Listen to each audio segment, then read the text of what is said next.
नमस्कार, मी सर्वांना स्वागत करतो हवामान अपडेट या आपल्या यूट्यूब चॅनलवरती। मी नेता जाधव आणि आपण पाहणार आहोत 14 डिसेंबरचा महाराष्ट्र राज्याचा हवामानाचा अंदाज। आज दिवसभराचा जर विचार केला, दिवसभरामध्येही राज्याचा उत्तरी संपूर्ण भाग असेल या भागामध्ये थंडीची चाहूल आपल्याला पाहायला मिळेल। काही भागामध्ये थंडी जास्त प्रमाणामध्ये, काही भागामध्ये मात्र थंडी मध्यम स्वरूपाची आपल्याला पाहायला मिळेल। आज दिवसभराचा जर विचार केला, मुंबई शहर असेल यासह उपनगर असेल या भागामध्ये 19 ते 21 डिग्री सेल्सिअस तापमान नोंदवलं गेलं। याचबरोबर कोकणाचा जर विचार केला तर कोकणामध्ये जर पाहिलं 17 ते 18 डिग्री, काही भागामध्ये 16 डिग्री सेल्सिअस आपल्याला पाहायला मिळेल। याचबरोबर घाटमध्ये संपूर्ण भाग असेल, कोल्हापूर 17.2, सांगलीमध्ये 16.7 डिग्री। याचबरोबर पुण्याचा जर विचार केला, पुण्यामध्ये 15.3 डिग्री आणि लोणावळ्यामध्ये 12.6 डिग्री सेल्सिअस तापमान आपल्याला पाहायला मिळालं। याचबरोबर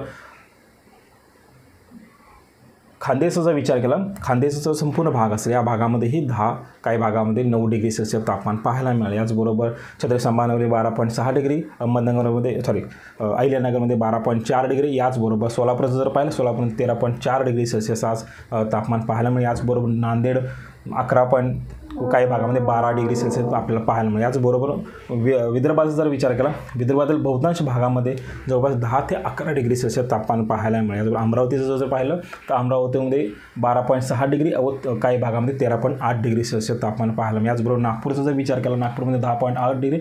याचबरोबर गडचिरोली, गोंदिया, भंडारा, यवतमाळ या भागात जर पाहिलं 10 ते 11 डिग्री सेल्सिअस तापमान पाहायला मिळेल। याचबरोबर नागपूरचा उत्तरेकडील भाग असेल या भागामध्ये एक थंडीची लाट पाहायला आज मिळाली। मध्य प्रदेशचा जो काही उत्तरेचा भाग, दक्षिण भाग असेल या भागामध्ये थंडीची लाट आपल्याला आज दिवसमध्ये पाहायला मिळाली। लेटेस्ट सॅटेलाइट इमेजनुसार पाहिलं, उत्तर भारतामध्ये जो WD होता काल तो आज पुढे सरकला आहे। याचबरोबर येणारा जो WD असेल तोही WD भारताच्या थोडंसं उत्तर भागामध्ये जातो, त्यामुळे याचा जास्त प्रभाव नाही। मात्र हिमालयाची जी रांग असेल या भागामध्ये आपल्याला बर्फवृष्टी पाहायला मिळू शकतो।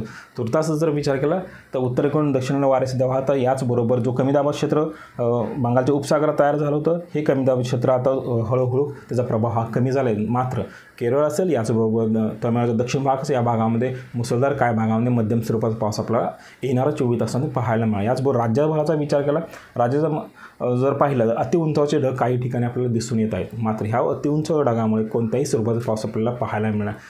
पावसाचा विचार केला तर राज्यामध्ये जवळपास 19 तारखेपर्यंत पाऊस नाही, मात्र 19 तारखेनंतर 1 ते 2 दिवस हे काही भागामध्ये गारपीट होण्याची शक्यता आहे, कारण की दुसरा एक कमी दाब क्षेत्र तयार होणार आहे। याचबरोबर WD हा उत्तरेला येईल, ज्यावेळेला WD आणि कमी दाब क्षेत्र भारताच्या भूभागावरती असतील त्यावेळेला राज्याच्या काही भागामध्ये गारपीट होण्याचीही शक्यता आहे। येणाऱ्या 24 तासातून थंडीचा विचार केला, म्हणजे मिनिमम टेम्परेचर विचार जर केला, सर्वाधिक कमी तापमान हे विदर्भात राहू शकतं। विदर्भातील नागपूर, भंडारा, गोंदिया, चंद्रपूर, गडचिरोली, उत्तर या भागामध्ये 8 ते 9 डिग्री, काही भागामध्ये 10 डिग्री सेल्सिअस तापमान पाहायला मिळेल। यामुळे या भागामध्ये थंडीची लाट ही पाहायला मिळू शकतो। याचबरोबर विदर्भाचा जो पश्चिम भाग असेल, अकोला, अमरावती, वाशिम या भागामध्ये 10 ते 12 डिग्री सेल्सिअस तापमान राहू शकतं। सर्वाधिक कमी तापमान हे विदर्भामध्येच राहण्याची शक्यता आहे। याचबरोबर खानदेशचा जर विचार केला, खानदेशचा उत्तरेकडील भाग असेल, अक्कलकोवा, नंदुरबार या भागामध्येही 8 ते 10 डिग्री सेल्सिअस व काही भागात जर पाहिलं तर 10 ते 12 डिग्री सेल्सिअस पाहायला मिळू शकतं।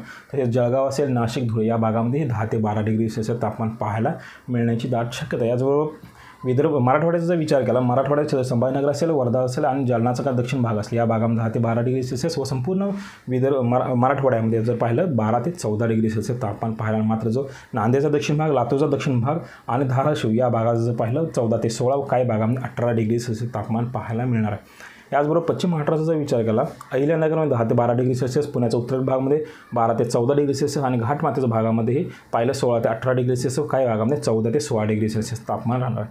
याचबरोबर संपूर्ण सोलापूर जिल्हा, सांगली जिल्हा, सातारा जिल्हा, याचबरोबर कोल्हापूर जिल्हा या भागामध्ये मात्र थंडी थोडी कमी पाहायला मिळू शकतं। काही भागामध्ये 14 ते 16 व काही भागामध्ये 16 ते 18 डिग्री सेल्सिअस तापमान पाहायला मिळालं। याचबरोबर संपूर्ण कोकण किनारपट्टीचं जर पाहिलं तर मुंबईमध्येही 18 ते 20 डिग्री सेल्सिअस, याचबरोबर संपूर्ण पूर्वेकडील भाग असलेल्या भागामध्येही 18 ते 20 डिग्री सेल्सिअस तापमान। मात्र जो राज्याचा दक्षिण भाग असेल कोकणाचा, म्हणजेच सिंधुदुर्गचा भाग असेल, कणकवल असेल या भागात व सावंतवाडी काय भाग असेल या भागामध्ये 22 डिग्री सेल्सिअस तापमान राहण्याची शक्यता आहे। हे होतं उद्याचं हवामान अपडेट। जर आतापर्यंत हवामान अपडेट या यूट्यूब चॅनल सबस्क्राईब केलं नसेल, कृपया सबस्क्राईब करा, बेल नक्की करा। धन्यवाद।